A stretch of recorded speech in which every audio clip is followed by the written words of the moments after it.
Bueno, pues continuamos con el tema que les comentaba. Entonces, fíjense, un servicio público, hay un servicio público que no está así de manera explícita, no está mencionado en la fracción tercera del artículo 115, sin embargo, se retoma en la fracción quinta, en la fracción quinta del propio artículo 115 constitucional. Evidentemente, aquí vemos que los municipios, a través de sus ayuntamientos, van a estar facultados, ¿sí? Van a estar facultados para elaborar, formular, aprobar, administrar la zonificación y planes de desarrollo urbano.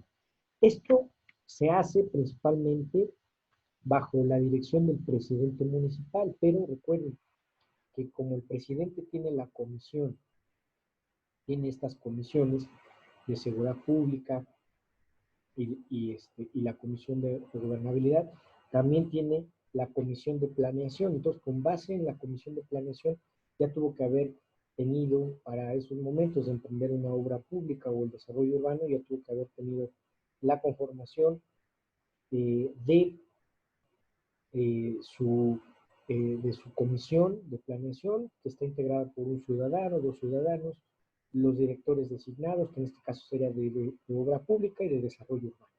Bueno, pues evidentemente entonces estos integrantes va a recaer esta cuestión del desarrollo urbano y de la zonificación y de crear infraestructura para ir mejorando, eh, evidentemente ir mejorando los, eh, el espacio territorial y la estructura territorial de un municipio.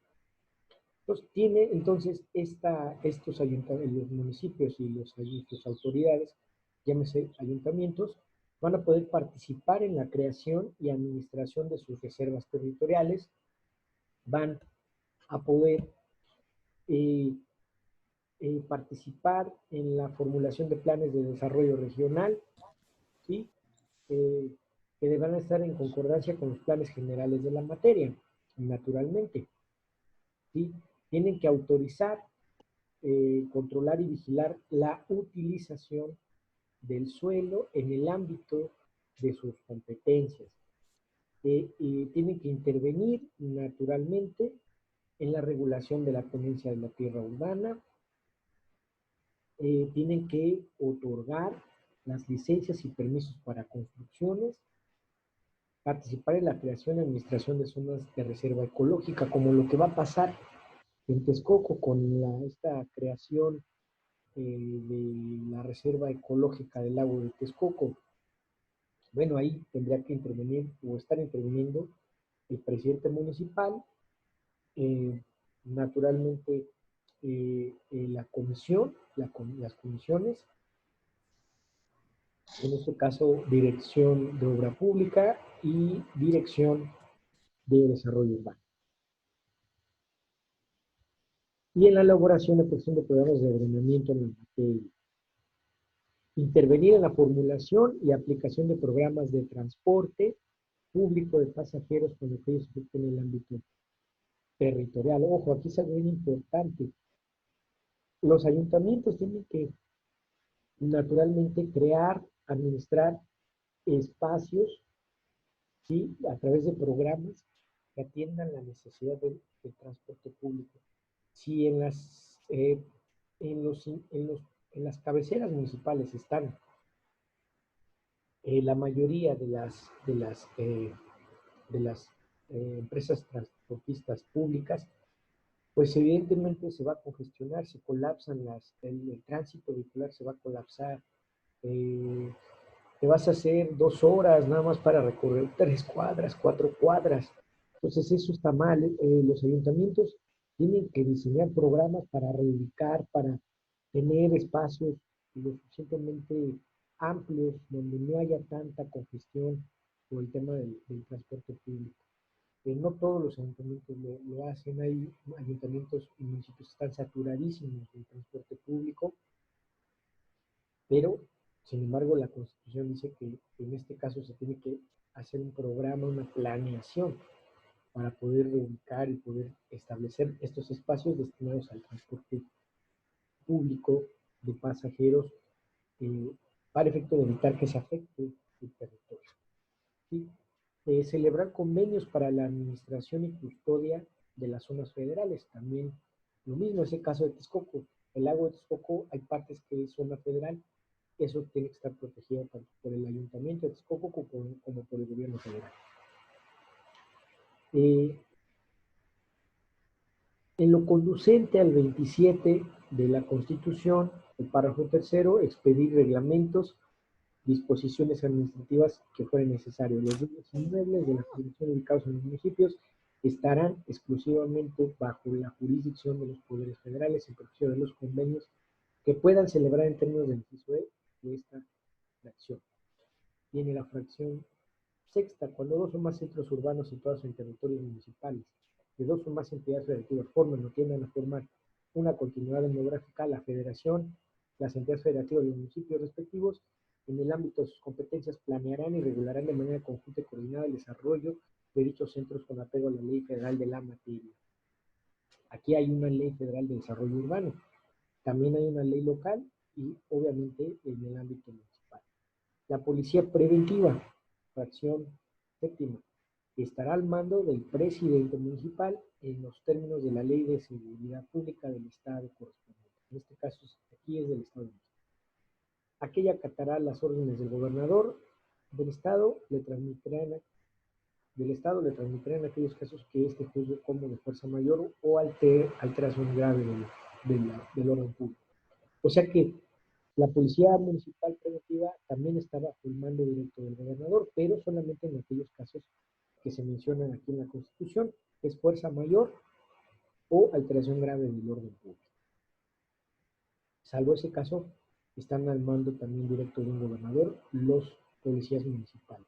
Pero el titular en que recae es en el presidente municipal. El Ejecutivo Federal tendrá el mando de la fuerza pública en los lugares donde reside habitualmente y transitoriamente. Esto quiere decir que supongamos que el actual presidente de México viva en algún municipio del Estado de México, por ejemplo, que viva aquí en Texcoco, pues evidentemente va a tener el mando inmediato de esa policía municipal y también la de la policía estatal. O sea, es una cuestión que en términos de seguridad se comparte entre el presidente municipal, un gobernador y el presidente de la República, pero solamente en determinados casos. Ahí se vuelve una sola fuerza, la seguridad pública. Pero ya tratándose de su competencia, cada uno va a tener su policía correspondiente.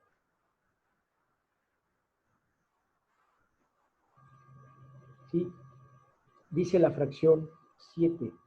Las leyes de los estados introducirán el principio de representación proporcional en la elección de los ayuntamientos de todos los municipios. Bueno, esto ya es una cuestión más de materia electoral. Las relaciones de trabajo entre los municipios y sus trabajadores se regirán por las leyes que expidan las legislaturas de los estados, que en este caso sería la ley de los trabajadores al servicio del Estado de México y municipios.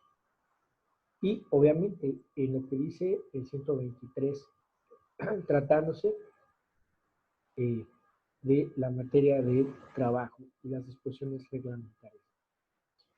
Las demás fracciones 9 y 10 están derogadas. Bueno, hasta aquí lo que dice la Constitución, en este caso la Constitución política. Vamos ahora, están mis compañeros, ¿no? Vamos ahora a ver qué es lo que dice la ley orgánica municipal del Estado de México, ¿sí? Tratándose de los servicios públicos. Y evidentemente, tratándose de los servicios públicos, evidentemente dice el capítulo séptimo, artículo 125 de la ley orgánica de los servicios públicos. Los municipios tendrán a su cargo la prestación, explotación, administración y conservación de los servicios públicos municipales, considerándose enunciativa y no limitativamente. Lo siguiente, acuérdense que como lo analizamos en la fracción tercera y en la fracción quinta del 115 de la Constitución Política de los Estados Unidos Mexicanos, sin perjuicio de que la federación atienda otras necesidades y de ahí se deriven nuevos servicios, sin perjuicio de eso, se van a tener que retomar esos servicios a nivel estado y a nivel municipio. Y precisamente aquí da pie esta parte del artículo 125, porque dice, servicios públicos considerados enunciativamente, más no limitativamente. ¿Esto qué significa estas palabras? Que parecen como si fueran un trabalenguas. Realmente es que los servicios públicos que menciona o enumera el 125 no son todos.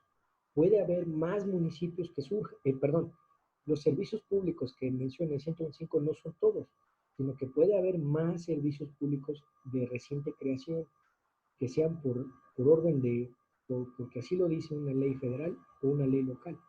Se tienen que incorporar. Por eso es de enunciativamente, más no limitativamente. Es decir, los que están aquí no son los únicos.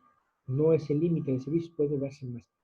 Atendiendo siempre a la capacidad territorial, a la capacidad socioeconómica de cada población que conforma un municipio. El primer servicio público, agua potable, alcantarillado, saneamiento y aguas residuales. Aquí, como pueden ver, hay una palabra nueva que no lo dice la Constitución, que es saneamiento.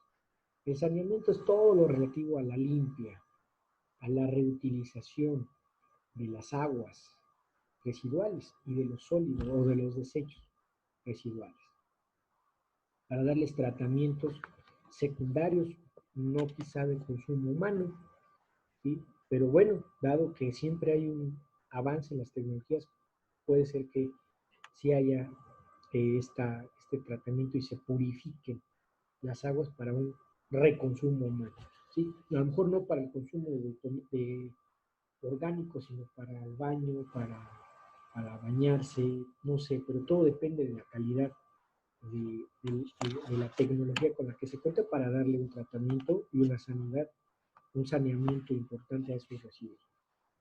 Igual hay directores, ¿no? Aquí, tratándose de la cuestión municipal, hay directores, subdirectores, jefes. En el caso de los gobiernos del estado, porque también puede ser que se mencione, se haga este puente, también ellos pueden dar esos servicios, pero en esos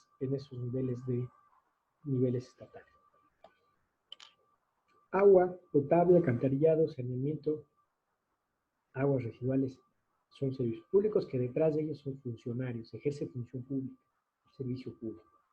Alumbrado público, es evidente que debe contarse igual como un servicio público, limpia y disposición de desechos, lo mismo. Aquí ya voy a hacer ya ahora sí el ejemplo. Decía que se pueden concesionar los servicios públicos a terceros, llámese particulares o personas morales. Esos terceros tienen que tener industria, es decir, tienen que tener las herramientas necesarias que puedan garantizar la prestación de ese servicio público, de limpia y disposición de desechos. Deben de tener camiones, deben de tener concesionado el predio donde van dejando los residuos, lo tienen que rellenar, tienen que darle tratamiento para que rápido se desintegre, tienen que tener herramientas que busquen eso, la desintegración rápida, tienen que tener evidentemente maquinaria para el tratamiento de los desechos, ¿no? Plásticos, unicel, todo lo que tiene que ver con los desechos citadinos, también eso. O en su caso, tratándose de las aguas residuales, pues igual, deben de tener contenedores, deben de tener máquinas que logren purificar y sobre todo logren ir aislando los residuos para que el agua vuelva a tener su su estado casi original, ¿no? Por decirlo de alguna manera. Ahí, en ese caso, pues el particular si tiene esa posibilidad, previa convocatoria, previos requisitos, va a decirle al ayuntamiento, yo quiero concesionar ese servicio, pero tiene que desahogarse de ciertos candados, el ayuntamiento tiene que justificar verdaderamente que no puede tener la infraestructura para dar ese servicio, lo concesiona, lo va a concesionar a un particular o a una empresa, los va a concesionar y bueno, pues la empresa va a empezar a hacer sus, sus trabajos, tiene que sostenerlo, si es que no quiere que se le revoque de manera anticipada la concesión. ¿Sí? Ahí en este caso, el municipio lo que hace, si una empresa o un particular no cumple con el objetivo, ¿sí? Lo que hace es, para municipalizar, así se le llama, vuelve a retomar el servicio y tiene que volver a sacar convocatoria, tiene que volver a sacar cosas, para requisitos para que otro llegue y diga, yo sí puedo, ahí está el servicio, ahí está, tú lo puedes explotar, administrar, etc. O bien que sea por el término que dure el convenio, 1 año, 2 años, o lo que dure el trienio, o puede ser más, pero ahí ya se necesitan satisfacer otros requisitos que vamos a ver más adelante.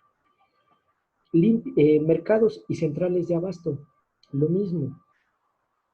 Los mercados y las centrales de abasto tienen que tener, evidentemente, este servicio. Ya sabemos de qué tratan los mercados, centrales de abasto, tianguis, no se diga, los tianguis que pues se critica, muchas veces se le denosta a las personas que ejercen comercio en los tianguis porque dicen que no es mercancía de buena calidad, que no es de procedencia lícita.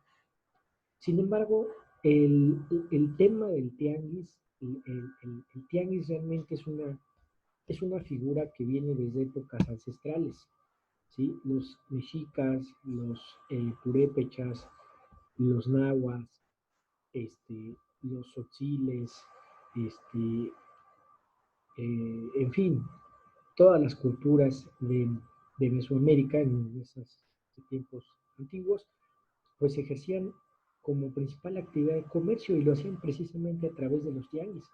Allá no había mercados, así conocidos como actualmente hoy se ven, no habían centros comerciales, no habían centrales de abasto. Eran tianguis, eran verdaderos tianguis donde se ejercía el trueque, donde se ejercía el comercio más elemental, el intercambio de productos, de frutos, eh, se pagaba a través del comercio de tianguis el impuesto, ¿sí? Se ofrecían las cosechas. Entonces, la palabra de tianguis es una palabra que viene desde épocas ancestrales, es una actividad ancestral que es sumamente respetable y que se ha denostado mucho porque piensan que pues, la mayoría de ellos son gente que no tiene trabajo formal. Quizás sí, quizás no, muchos de ellos ni siquiera les interesa el trabajo formal y dijeron, ¿sabes qué? Yo me dedico al comercio, mis propios tiempos, lo que yo gane va a ser para mi sustento, salud, vivienda, familia, etc.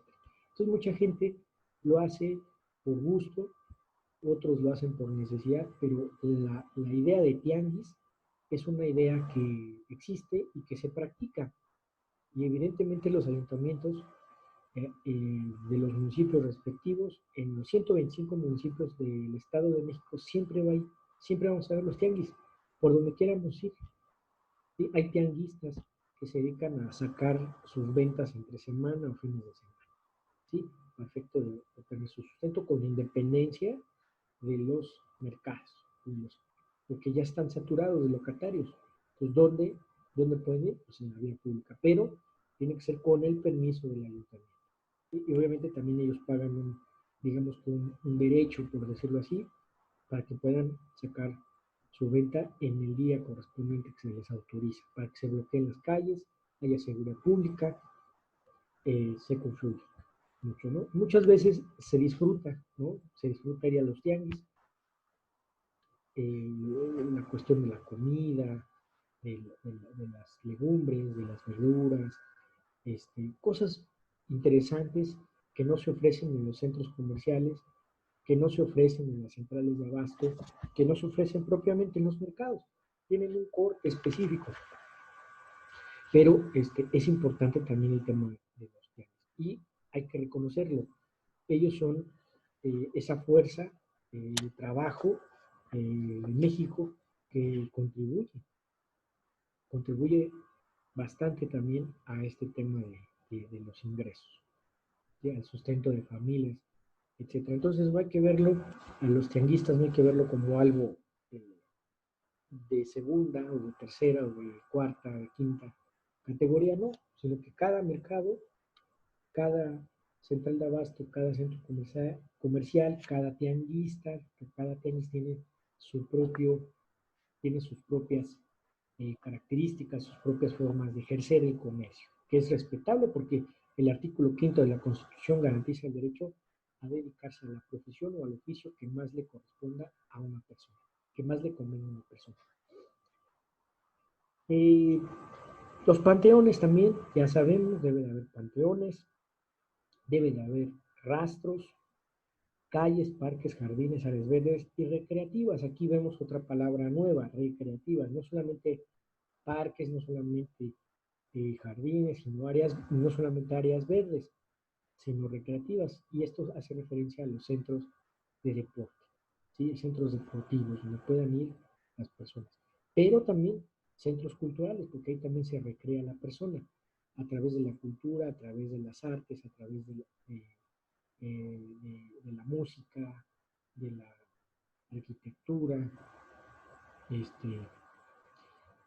a través de la danza, a través de las artes plásticas, de la pintura, de las exposiciones eh, deportivas, culturales, etc.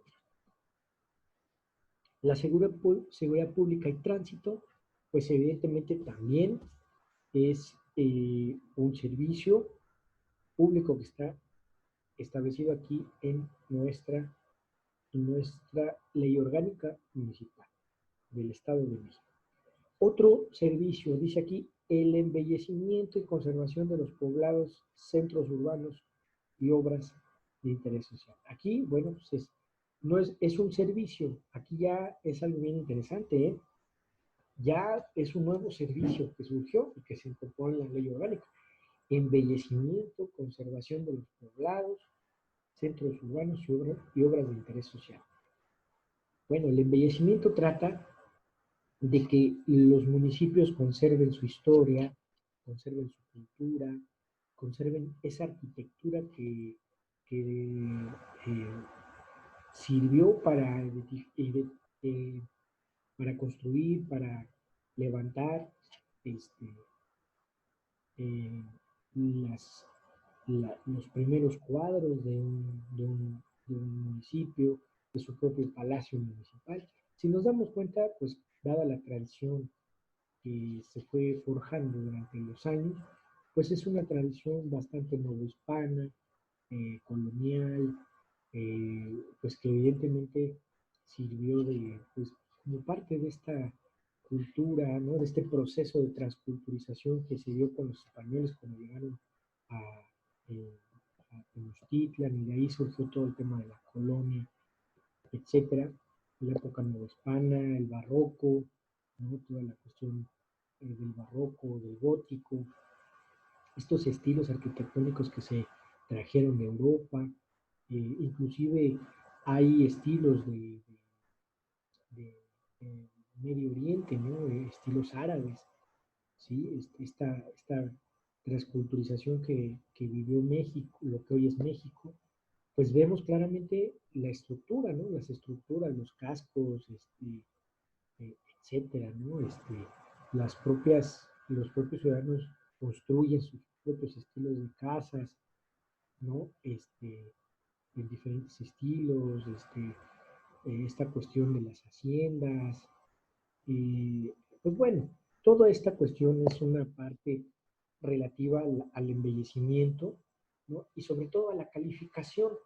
de los municipios. Ya ven que se dio mucho esta práctica del gobierno del estado de calificar a los municipios que conservaran estos atributos tan interesantes, que se les daba la calificación de pueblos mágicos o pueblos con encanto.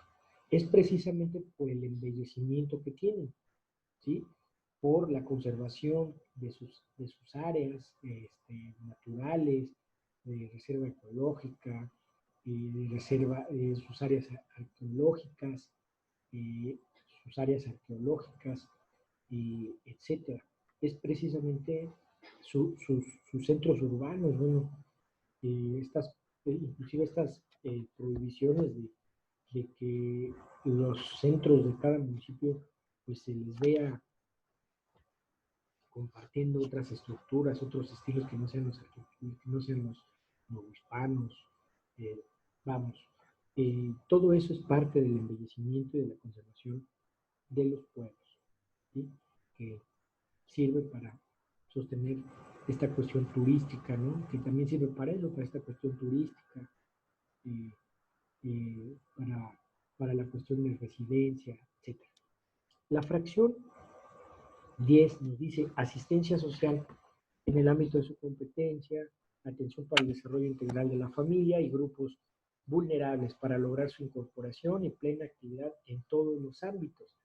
Bueno, pues evidentemente aquí nosotros podemos ver que se debe de contar con el servicio de protección al desarrollo integral de la familia, se debe de contar con asistencia social, es decir, con centros, por ejemplo, albergues, casas hogar, casas, eh, comedores comunitarios, ¿sí? Que atiendan a esos sectores de la población que son vulnerables, vulnerables por cuestiones económicas, vulnerables por cuestiones eh, de educación, vulnerables por cuestiones de violencia, vulnerables por cuestiones de trabajo, falta de empleo, etcétera. Entonces, todo eso es un servicio que debe de prestar un ayuntamiento para atender lo mejor que se pueda a esas poblaciones y permitirles que conserven las ganas de sostener la vida, que conserven las ganas de vivir lo más que se pueda, y que puedan tener acceso a menos sufrimiento, o sea, que sufran menos, que sean un poco más felices. De eso se trata realmente este servicio, ¿sí? Y obviamente el servicio público de fomentar y de crear fuentes de empleo.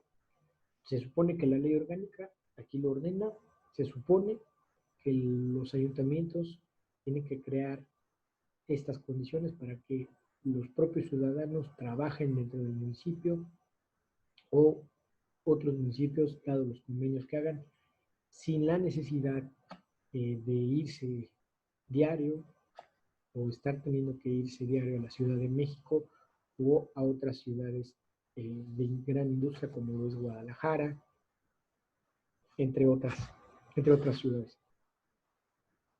Entonces, eso es importante. De ahí se va a medir el crecimiento y el desarrollo de una población cuando haya también esta posibilidad del empleo. El artículo 126 nos dice la prestación de los servicios públicos debe realizarse por los ayuntamientos, sus unidades administrativas y órganos auxiliares, quienes podrán coordinarse con el Estado o con otros municipios para la eficacia en su prestación. ¿Sí? O sea, es competente el ayuntamiento, puede coordinarse con el gobierno del Estado o con otros municipios para poder dar eficazmente los servicios. Dice aquí, podrán concesionarse a terceros la prestación de servicios públicos municipales, a excepción de los de seguridad y tránsito, prefiriéndose en igualdad de circunstancias a vecinos del municipio. O sea que el concesionar se va a tener que dar a los ciudadanos originarios de cada municipio. Principalmente es preferencia. El artículo 127 dice, cuando los servicios públicos sean prestados directamente por el ayuntamiento, serán supervisados por los regidores, por los órganos municipales respectivos en la formación que determina esta ley y los reglamentos aplicables. Los particulares podrán participar en la prestación de servicios públicos conforme a las bases de organización y bajo la dirección de lo que se acuerde en los ayuntamientos. El artículo 128 dice, cuando los servicios públicos municipales sean concesionados, ¿sí? A terceros se sujetarán a lo establecido por esta ley, las cláusulas de la concesión y demás disposiciones aplicables. Como les decía, se tiene que, las concesiones se tienen que sujetar a la ley, a las cláusulas de la concesión, a la convocatoria que emite el ayuntamiento y a los requisitos que se establezcan para acceder a una concesión. Y aquí los ayuntamientos requieren la autorización previa de la legislatura para concesionar servicios públicos cuando el término de la concesión exceda a la gestión del ayuntamiento. O sea que puede ser que un particular, un tercero diga, yo quiero concesionar, yo te saco el trabajo 6 años. Bueno, cuando exceda ese tiempo, el ayuntamiento tiene que solicitarle la autorización a los diputados locales, porque obviamente un ayuntamiento solamente dura 3 años. Pues como la concesión va a continuar, puede subsistir ese servicio naturalmente a favor de ese tercero, pero el nuevo gobierno del nuevo ayuntamiento que llegó va a tener que respetar ese convenio y permitirle que termine por el tiempo que se haya establecido.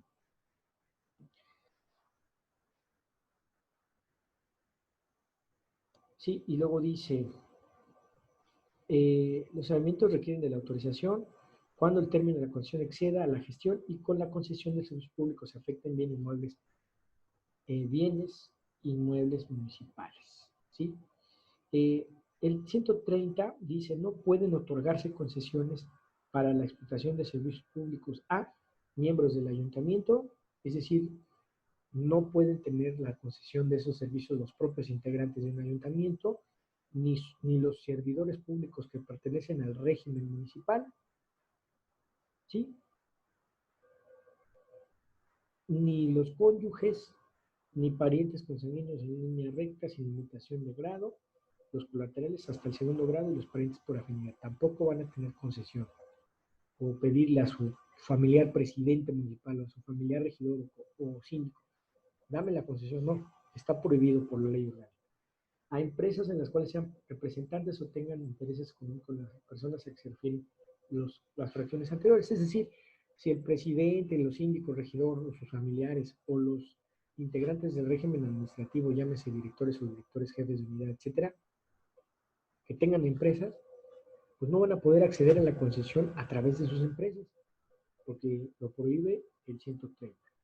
El 131 dice, el otorgamiento de las concesiones se sujetarán a las siguientes bases, que es lo que les quería comentar. Evidentemente debe de haber, primero, el ayuntamiento tiene que pronunciarse sobre la imposibilidad de él mismo de poder dar ese servicio. Es decir, tiene que justificarse por qué lo va a concesionar o por qué es conveniente concesionar ese servicio. Tiene que realizar una convocatoria pública en donde se establezcan las condiciones, los plazos para el otorgamiento de la concesión. Los interesados deberán formular las solicitudes respectivas cubriendo los gastos que demanden los estudios correspondientes. Las bases y condiciones deberán cumplir al menos determinación del régimen a que deberán estar sometidas sus términos, las causas de caducidad y revocación, así como la forma de vigilancia en la prestación de los servicios. Especificaciones de las condiciones bajo las cuales se garantice la generalidad, suficiencia y regularidad del servicio. Determinación de las condiciones y formas en que deberán otorgarse las garantías para responder de la prestación de servicios en los términos de la concesión y de esta ley. Es decir, que quien quiera que se le concesione un servicio tiene que garantizar con industria o con recurso económico posibles daños o posibles afectaciones a derechos de los ciudadanos o al patrimonio del ayuntamiento, tiene que garantizar. En caso de que sea omiso haga uso o dé un mal uso del servicio concesionado que se le ha dado. Y obviamente este artículo 131 establece el procedimiento para dirimir las controversias que se den entre quienes son afectados en los derechos y entre quienes deben de cumplir con las obligaciones por el otorgamiento de la concesión. El artículo 132 nos dice, los ayuntamientos podrán revocar las concesiones. ¿Cuándo? Es decir, el ayuntamiento te va a decir, ya no te voy a dar te voy a retirar la concesión cuando conste que estás dando el servicio de manera distinta al fin que tiene establecido ese servicio. ¿Sí? No se cumpla con la obligación que deriven de la concesión o se preste con irregularidad. Se compruebe que el concesionario no conserva los bienes e instalaciones en buen estado de operación cuando estos sufran deterioro por la negligencia imputable aquel con perjuicio para la prestación eficaz del servicio. El concesionario pierda capacidad o carezca de los elementos materiales o técnicos para la prestación del servicio. Por cualquier otra causa que el concesionario, el concesionario contravenga las disposiciones aplicables. Artículo 133. A petición del concesionario, el ayuntamiento ante el vencimiento de la concesión podrá acordar la prórroga. Este artículo habla de que si el concesionario avisa al ayuntamiento que ya va a acabar el tiempo por el cual le fue otorgado la concesión, puede solicitar la prórroga. ¿Sí? Igual, tiene que presentarlo en la prórroga, acordarse la prórroga de la misma por la legislatura, siempre y cuando subsista la imposibilidad municipal de que sea prestado. Se establecerá nuevamente la obligación a cargo del concesionario y se renovará durante el tiempo de vigencia de la prórroga el equipo e instalaciones para la prestación del servicio. ¿Sí? Dice el 134, las concesiones caducan cuando no se inicie la prestación del servicio dentro del plazo señalado, cuando concluye el término de su vigencia y cuando el concesionario no otorgue en tiempo y forma la garantía que se le fije para que tenga vigencia la concesión. En los casos de la fracción 1 y 2, segunda parte, para decretar la caducidad se oirán previamente al interesado y en el de la fracción 2, previo supuesto, operará de pleno derecho por el simple transcurso del tiempo. Y así, del 135, 136, 137, 138, 139, 140, 141, se habla y se especifica todo lo relativo a estos procedimientos de concesión de los servicios públicos. Bueno, pues creo que con esto es suficiente lo que hemos analizado sobre los servicios públicos al tenor de lo que dice la Constitución Política de los Estados Unidos Mexicanos, al tenor de lo que dice la Ley Orgánica Municipal del Estado de México. La siguiente sesión, entonces, vamos a hablar de lo que se dice en la doctrina con respecto a los servicios públicos municipales. ¿Hay alguna duda que tengan al respecto?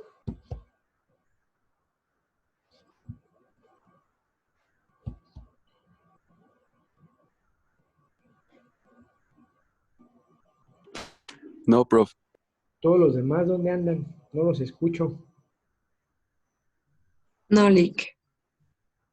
¿Sí quedó bien claro el tema de los servicios públicos, al menos a través de estas dos leyes? Sí, profe. Bueno, perfecto.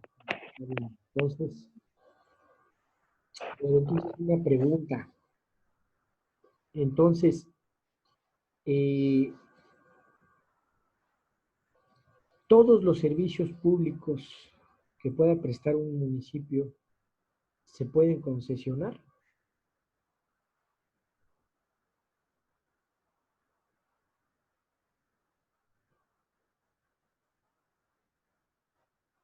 A ver, Alexa.